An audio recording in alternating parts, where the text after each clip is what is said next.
नमस्कार, आप देख रहे हैं news on north east. America के राष्ट्रपति डोनाल्ड ट्रंप द्वारा रूसी तेल की खरीद के लिए भारत पर 25% अतिरिक्त टैरिफ लगाने के आदेश के बाद चीन ने तीखी प्रतिक्रिया दी है। चीन ने इस कदम को व्यापारिक उपायों का दुरुपयोग करार देते हुए अमेरिका का कड़ी आलोचना की है।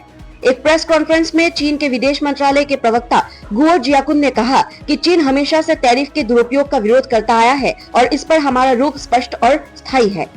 ये बयान तब आया है जब राष्ट्रपति ट्रंप ने एक कार्यकारी आदेश पर हस्ताक्षर कर भारत से आने वाले सामानों पर 25% अतिरिक्त शुल्क लगाने का ऐलान किया है। बता दें कि डोनाल्ड ट्रंप ने भारत पर कुल 50% टैरिफ लगाने का ऐलान करते हुए कहा है कि भारत रूस से तेल खरीदने के मामले में चीन के बेहद करीब है और अब अमेरिका इससे निपटने के लिए सेकेंडरी प्रतिबंधों की ओर बढ़ेगा। व्हाइट हाउस में एक प्रेस कॉन्फ्रेंस में ट्रंप ने कहा कि जैसा आप जानते हैं, हमने भारत पर रूसी तेल के लिए 50% टैरिफ लगाया है। वे रूस से तेल खरीद में चीन में काफी करीब है।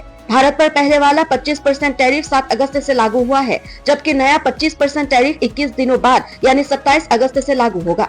रूसी तेल को लेकर भारत से चिढ़े ट्रंप समाचार एजेंसी पीटीआई के मुताबिक प्रेस कॉन्फ्रेंस में जब उनसे पूछा गया कि क्या रूस यूक्रेन के साथ समझौता हो जाने पर वे भारत से टैरिफ हटा सकते हैं, इस पर ट्रंप ने जवाब दिया कि फिलहाल तो वे भारत 50% टैक्स देंगे, आगे क्या होगा देखा जाएगा। जब ट्रंप से पूछा गया कि चीन और तुर्की भी रूस से तेल खरीद रहे हैं, तो फिर भारत पर ही इतनी बड़ी कार्रवाई क्यों? इस पर ट्रंप ने कहा कि अभी भारत पर टैरिफ लगाए सिर्फ 8 घंटे हुए हैं, आगे आप बहुत कुछ देखेंगे। सेकेंडरी प्रतिबंधों की बाढ़ आएगी। चीन और तुर्की को राहत, भारत को दंड। अमेरिका ने रूसी तेल आयात को लेकर सिर्फ भारत पर 50% टैक्स लगाया है, जबकि चीन पर 30% और तुर्की पर सिर्फ 15% टैरिफ है। इस भेदभाव को लेकर भारत ने तीखी प्रतिक्रिया दी है।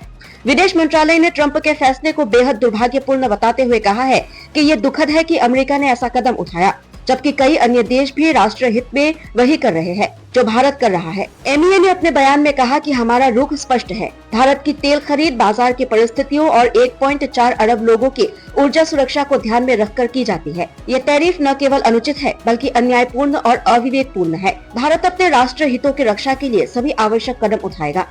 Bureau report, news on north east.